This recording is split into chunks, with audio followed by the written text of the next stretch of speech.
Welcome back to the channel. This is Naomi Chiri Salgado.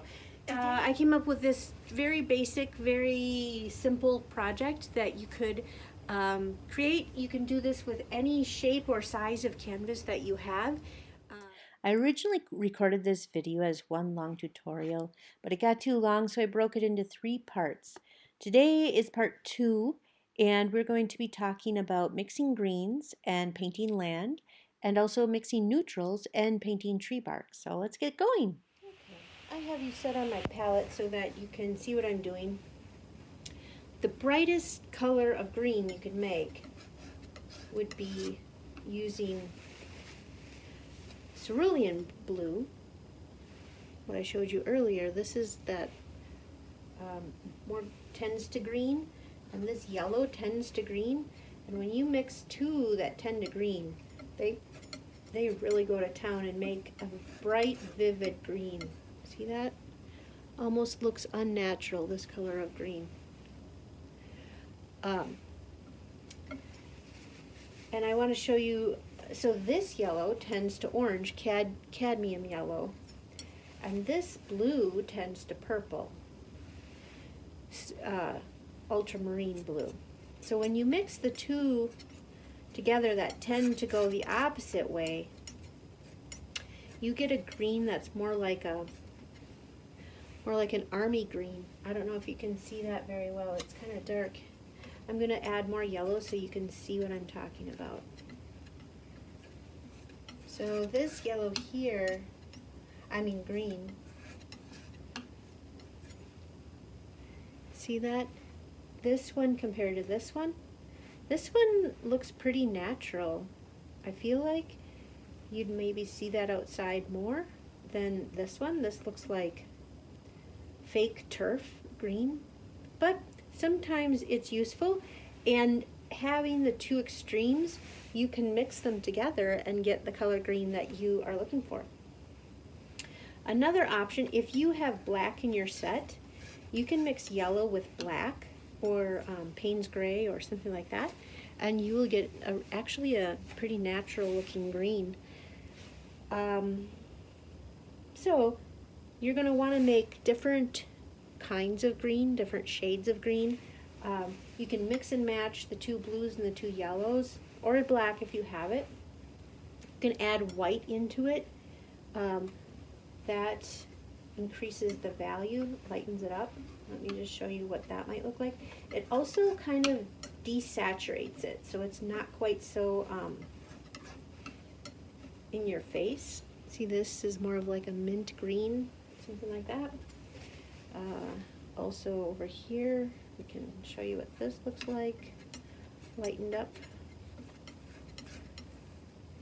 This looks more like maybe a celery green.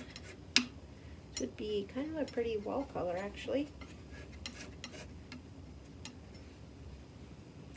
Kind of yeah. You can change how much blue you put in this mixture also, and what kind of blue. So by doing all these things, you can mix up all different shades, colors of green, and you won't be, if your thing comes with a green, I'm going to give you a little hint that my first picture painting that I made had a lot of green in it, and I took the tube of sap green and I mixed things into it. I knew enough about that, but it was pretty much, I have now entitled that painting Ode to Sap Green. And yeah, I don't prefer that style. That I don't recommend it at all. If you're going to use tube green, make sure you really push the different kinds of greens that you have going on. Really add to it. Add blue, add yellow, add white, add black, add red. So that's the other thing you can do. When green gets very intense, the thing that neutralizes it the best, the fastest, is red, because it is opposite from green on the color wheel. So if you have this really bright, intense green and you need to take it back a notch, adding red will get you toned down the absolute fastest. See? it went to a very natural looking shade of green. Let me get some good light on here for you. So yeah, that's another thing to do, is add a little tiny bit of red to your mixtures. Red and green, it's Christmas. Christmas colors. When mixed together, they get a more natural looking, more neutralized, I should say, more neutralized. So, now let's put that on the canvas. All right. Again, in the distance, it will be a little bit lighter and a little bit more blue. So you can actually put a little sky color into your green if you want.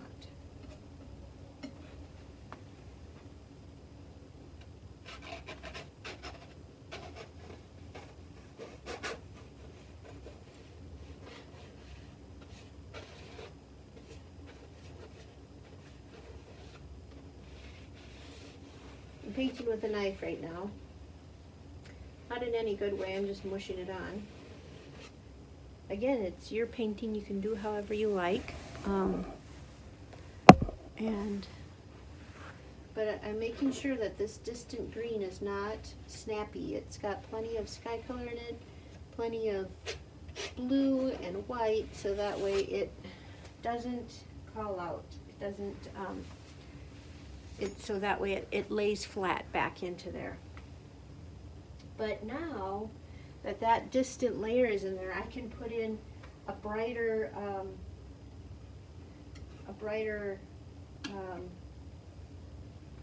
mid-ground, and so I can have darker in it. I can have like a hill with that's dark on one side and light on another. So maybe it comes in like that, but maybe then I put on the other side this bright pop of green on this side of the hill.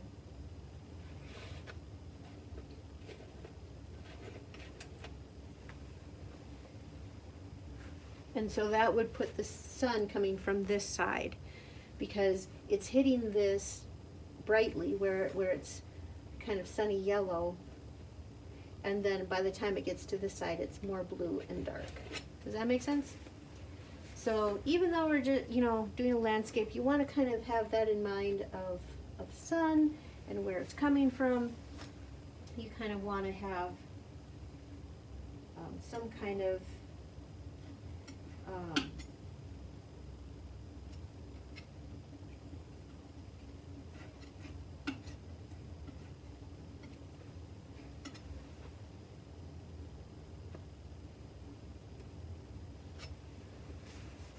so yeah, I'm doing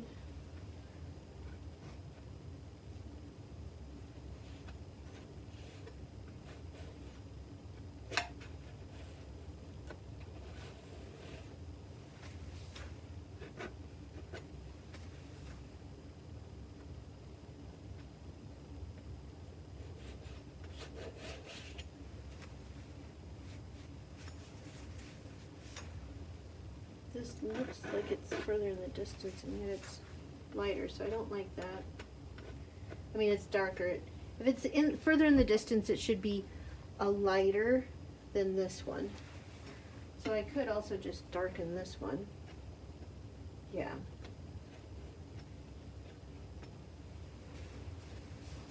There we go. I'm running out of greens here.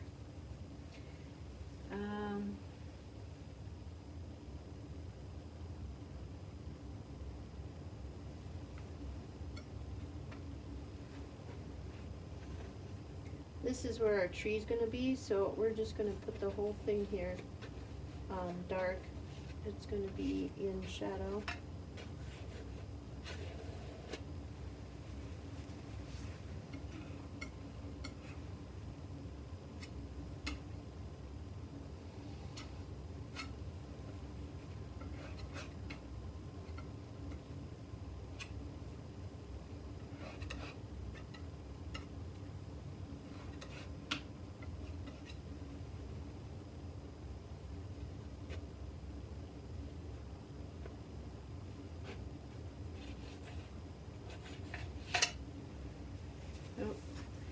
of like this straight line back here, actually. Nature doesn't have as many straight lines as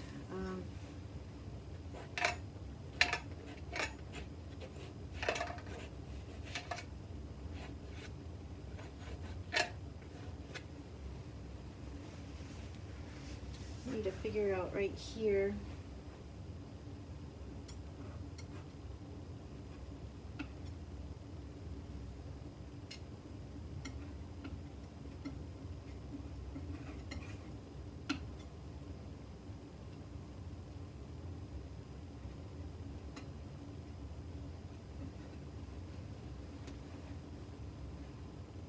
I had a thought.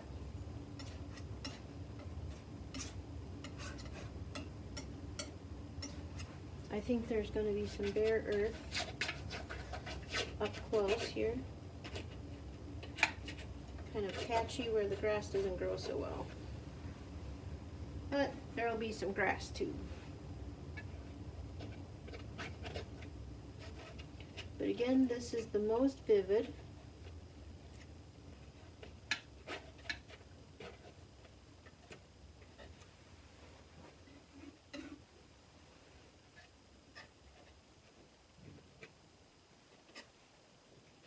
You don't have to mix your paint so carefully. See that little bit of yellow coming in there? It's kind of pretty.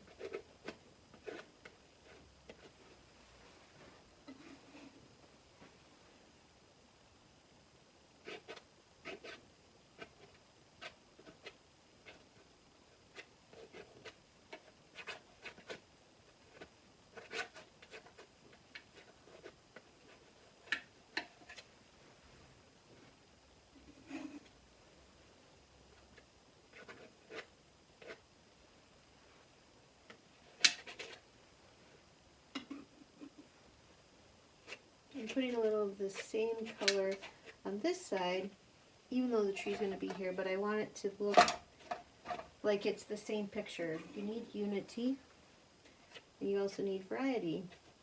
So, good to put some of this in here so that it looks like the same setup, but it's also going to have this big tree right here. So, let's put in the tree.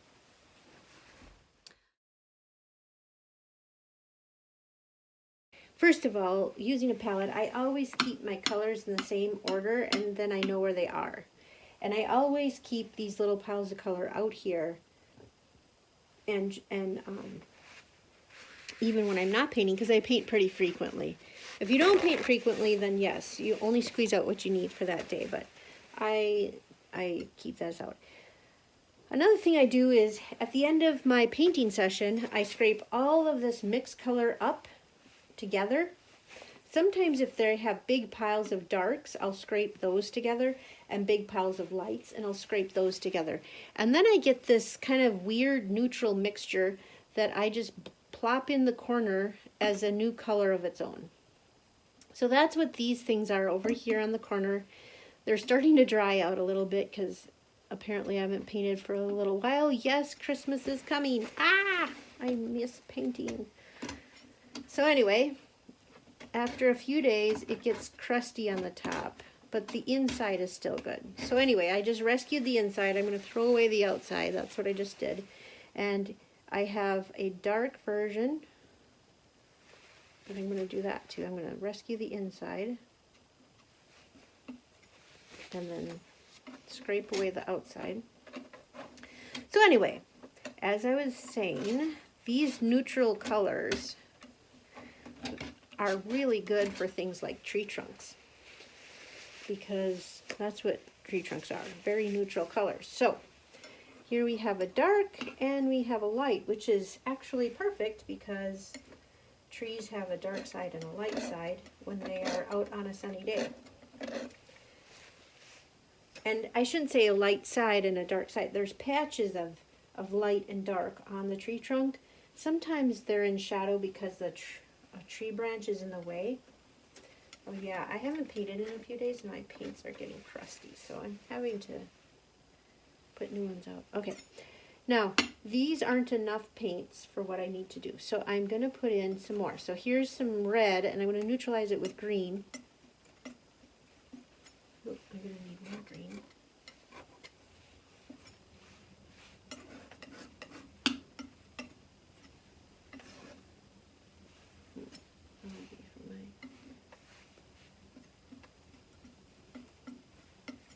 Okay, that's still pretty red. So, but it's turning purple. I need yellow. And I need to squeeze out more yellow.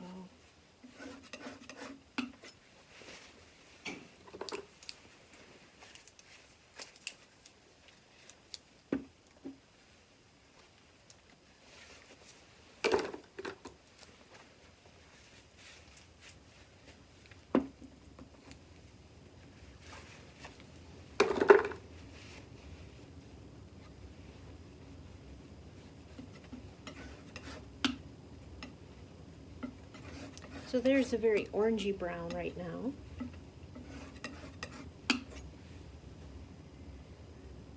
The opposite of orange is blue, so to neutralize that, you'd add in a blue, either blue, whatever you'd like to do. The ultramarine will lead to a darker color, and the cerulean will lead to a lighter color. Okay, so here's another neutral dark, and I'm going to keep them separated because then I have more options to grab into, but I want more neutral light, so I'm grabbing the light areas of my palette from before. I'm kind of cleaning my palette right now is what I should say. And then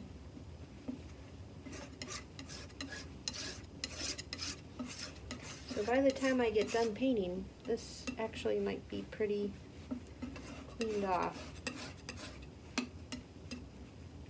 So yeah, this is a different temperature than this one, but they're about the same value. And here too, this is a little lighter in value, but it's much warmer than this one. And that's good. That's just fine. It'll give a better variety to that trunk. So let's go back to our painting. Now the important thing to do is stay consistent. We have established that the light is coming from this direction by this hill here. And so we need to keep that going when we do this tree. So this side of the trunk on the left will be darker than the side on the right. Just going to load up my brush, my knife. Tree trunks always like to grow with that bottom a little wider at the base than as it comes up. I'm mixing in some of this dark into the, and this I'm not going to panic about. Again, when you're painting with oil paint, there's no such thing as a mistake. Not at all. Everything is fixable, or maybe even a happy accident, as Bob Ross would say. Sometimes you need to think really hard of how am I going to get out of this mess. But you always can. That's the really nice thing about oil paints. Now, when I make a tree, I like to have at least one edge go, one side go off the canvas, and I think in this case I'm going to have the top, and I'm also going to have the side.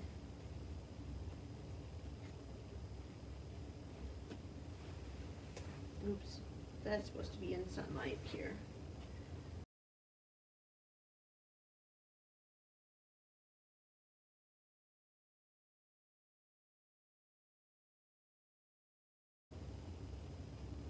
You have to keep in mind where the sun is not reaching, it should be dark.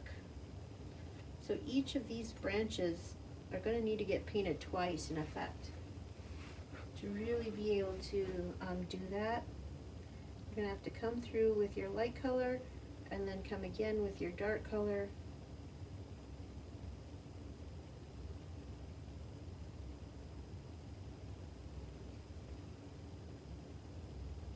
And this never happens in nature where this big chunky part is bigger than the thing that holds it up.